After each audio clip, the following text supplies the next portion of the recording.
For just $10, you can attend New York City's most quietest party with a wait list of 300 people located in Brooklyn. This is a legitimate reading party that I guess has been happening for like the past year or two. I didn't know this was a thing until I saw this pop up on my Instagram feed by, I think it was like the New York Times Books or something like that. And I was like, well, shoot, I gotta talk about it now. So apparently this type of event, known as Reading Rhythms, was started by 4 roommates who initially held their first gathering on their rooftop. 10 friends showed up to read, listen to music, talk about what they read, and just chill out. And I guess this became like such a recurring thing that they eventually ended up like creating like a structure to this kind of get together. They gave it a name, planned a few more parties, opened up the invite list, and started an Instagram account for it. And that is where Reading Rhythms came from. The New York Times article that I was looking at included this TikTok video that I guess went viral. I have yet to see it. I don't know what's covered in it, but I am awfully curious. So let's take a look. If you're in New York City and you want to do something that's not expensive and not dinner and drinks with your friends, this is the best idea ever. Finding activities to do in New York City is my Super Bowl, and this is one of my favorite events ever. It's called Reading Rhythms. It's a mindful community where people can come together, share ideas, bring their own books, have dedicated time for reading and connecting, and I always come away from this with so many amazing connections with people, new friends, amazing book recommendations. So if you're looking for a way to connect with others in a way that doesn't feel draining but leaves you feeling inspired and connected and recharged, I 100% recommend checking this out. They host events a couple of times a month. I'll tag their Instagram below so that you can check them out. I have met my absolute best friends from this event, and I know that you will too. The people that come to this are absolutely incredible. You can come alone, you can bring your friends, you can bring your partner. 10 out of 10 recommend. I stopped drinking about a year ago, and since then I have found so many amazing things to do in the city that are not just drinking. So if you are on that train and you're looking for more fun things to do that are not crazy expensive, follow for more.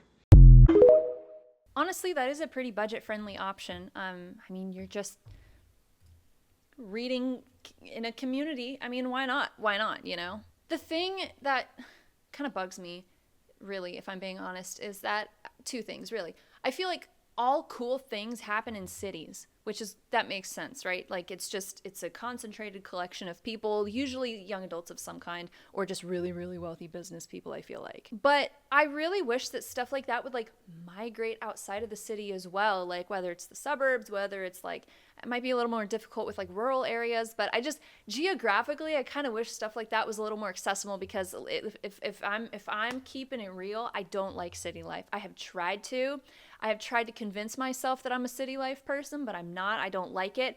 It just makes me more anxious, if I'm being honest. So I wish something like that would like happen more, I don't know, commonly outside of cities. I don't know. Okay, so that's one. And number 2 is that I feel like all cool book things happen in New York City, which makes sense, right? It's like the literary capital of the world, you know, next to London, I feel like. But it's just like, why can't stuff like that happen in like Kansas City, you know, like St. Louis? Either way though, not to distract from the topic, it is a really cool concept, I must say. So I guess how this works is you read for 30 minutes or whatever time they set it to, and according to this article, yes, there was like a time, like amount of time that you read for.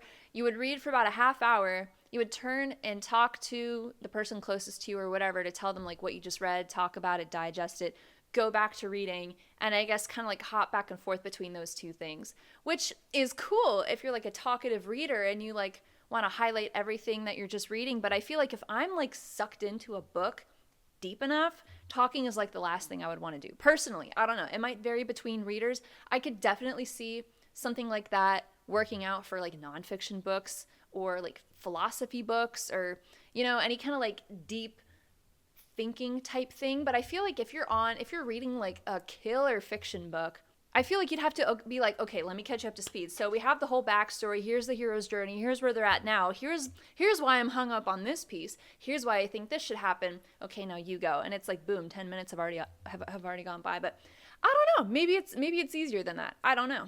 Apparently, one attendee from this reading party in Brooklyn said that outside of school and religious ceremonies, there are hardly any environments where we get to read in unison, which I feel like would spark a lot of different opinions from a lot of different people, because I definitely see the appeal and just kind of like the cool factor of something like this. Like, who has reading parties? Like, if you are a diehard reader, if you are a Rory Gilmore of books, that'll absolutely appeal to you. Like, how cool would it be? You know, like I think that is such a cool concept. But I would also say that there are bookstores. I would also say that there are libraries. I would also say that there are coffee shops. Like, there's little, you know, collections of people that read in some of these places like this. But in terms of like one dedicated area where all you do is read, yeah, sure. Like, I could definitely see how that would be applicable to, you know, this particular reading party. And I guess they have a website, so let's go on ahead and check that out. Okay, so their website is readingrhythms.co, and it almost looks like a little Pinteresty or something, but it's kind of cool seeing all these different pictures and things. Oh my gosh, I feel like I would need one of those like reading lights that you like clip onto your book if I were in this one, but I don't know. Maybe it's lighter than what the picture shows. Okay, so it looks like it's there are a couple places in Brooklyn and Manhattan.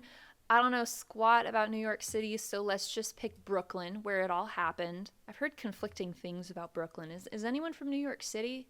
Let me know, because I would love to be educated on the neighborhoods of New York City. They all kind of run together. I know the names of them, but I don't know where they are, what cultural similarities they have, what socioeconomic similarities they have. I don't know. Reading Rhythms, Brooklyn, April 8th, April 9th. Oh, wow. These are frequent. Wait, hold on a minute. It says $20.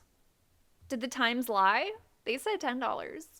Can I speak to your manager? I mean, I can definitely see the appeal of something like this. Like, I would probably, if I were a single woman living in the city, well, no, even if I wasn't a single woman, if I was just someone living in the city, I would give this a go. Like, I would. I would.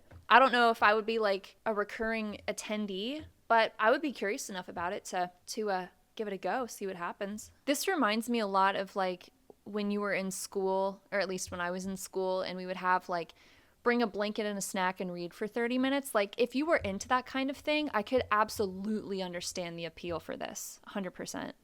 This makes me wonder if there's like reviews, like if people leave reviews somewhere. With my nonfiction self, I'm like, oh, are they on LinkedIn?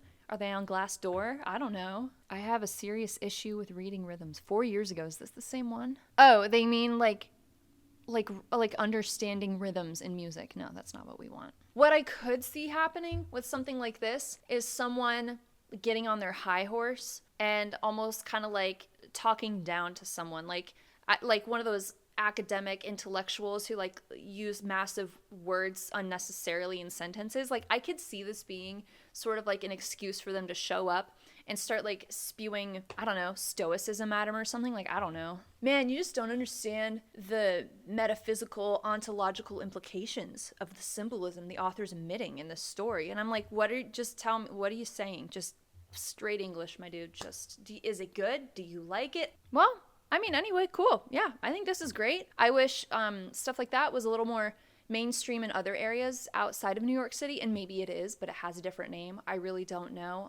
But yeah, I just thought this would be kind of like a cool, fun thing to share. It's a very unique type of event. So if you got something out of this video, be sure to like and subscribe, help spread the message, get other people aware of the channel, and they can learn a thing or two about books, help them on their authorship journey, and I'll see you in the next video. Catch you later. Read a book, touch grass, breathe air, drink water, all that jazz. I'll see you later. Bye.